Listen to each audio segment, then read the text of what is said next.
మురళి గారు good evening అండి. Sir నమస్కారం సార్. యా మురళి గారు, ఈ అంటే ఎట్లా ఉందంటే ఇది లాస్ట్ 5 years అసలు ఎప్పుడు వెళ్తున్నారో ఢిల్లీ, ఏం మాట్లాడుతున్నారో మనకు తెలియదు. బయటకు వచ్చి మీడియాతో మాట్లాడరు. ప్రత్యేక హోదా గురించి ఏం మాట్లాడారో తెలియదు. అసలు ఆ టాపికే ఎప్పుడు రాలా. మనం అడుగుదామన్నా చెప్పేవాళ్ళు లేడు అక్కడ వాళ్ళ తరపు నుంచి. అలాంటి సిచ్యువేషన్లో ఇవాళ లోక్సభలో మిథున్ రెడ్డి గారు మాట్లాడడము అని అంటే ఏదో లోక్సభలో మాట్లాడితే ఇచ్చేస్తారా? ఆ స్టేజ్ దాటిపోయింది కదా. వాళ్ళు ఎప్పుడో చెప్పారు మూసేసిన అధ్యాయం అని, ఎప్పుడో ప్రకటించేశారు, అయిపోయింది కూడా. 10 ఏళ్ళు టైం కూడా అయిపోయింది. ఒకవేళ ప్రత్యేక హోదా ఇచ్చినా 10 ఏళ్ళకి అయిపోయేది కదా. ఇప్పుడు ఈయన మాట్లాడడం, అమరావతి గురించి మాట్లాడడం, పోలవరం గురించి మాట్లాడడం, ఈ వీళ్ళ దీన్ని ఏమైనా చిత్తశుద్ధితో మాట్లాడే మాటలా ఇవి, లేకపోతే కబుర్లు అనుకోవాలా?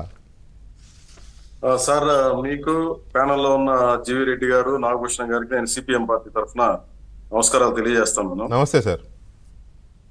సార్, వాస్తవంగా ఈ బూర్జువా పార్టీలు, ముఖ్యంగా వైసీపీ వ్యవహరిస్తున్నటువంటి తీరు అవకాశవాదానికి పరాకాష్ట ఎలా ఉంటుందన్న దానికి ఇది ఒక నిదర్శనంగా మనం చూడొచ్చు.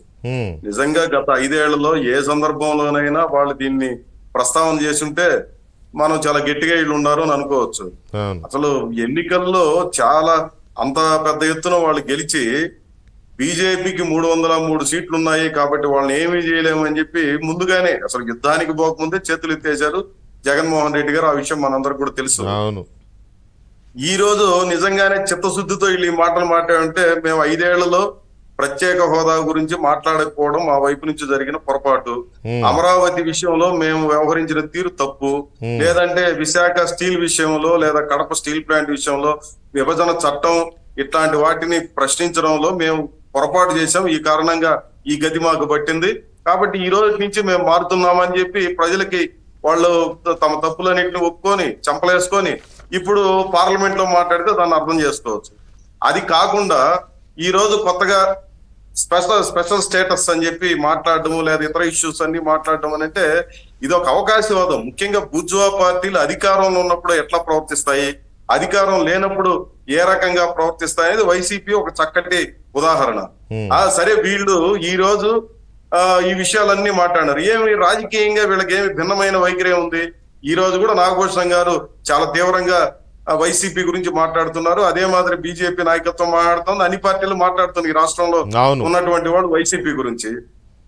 కానీ మొన్న స్పీకర్ ఎన్నికల్లో ఇంత గట్టిగా మాట్లాడుతున్నటువంటి ఈ పెద్ద మనుషులు స్పీకర్ ఎన్నికల్లో అడకపోయినా పోయి ఎందుకు మద్దతు ప్రకటించారు? వీళ్ళకి బీజేపీ వాళ్ళకి ఏమి చిత్తశుద్ధి ఉంది? ఇది మనకు స్పష్టంగా కనిపిస్తున్నటువంటి వ్యవహారం. నేను భావించేది ఏమంటే వెంకటకృష్ణ గారు, ఈ వైసీపీ వాళ్ళు చెప్పినటువంటి మాటలు, వాళ్ళకి అర్థం లేనటువంటి చర్చ, ఇవన్నీ కూడా ఇట్లాంటి వాటి మీద మనం టైం వేస్ట్ చేసుకోవడం కూడా మంచిది కాదు.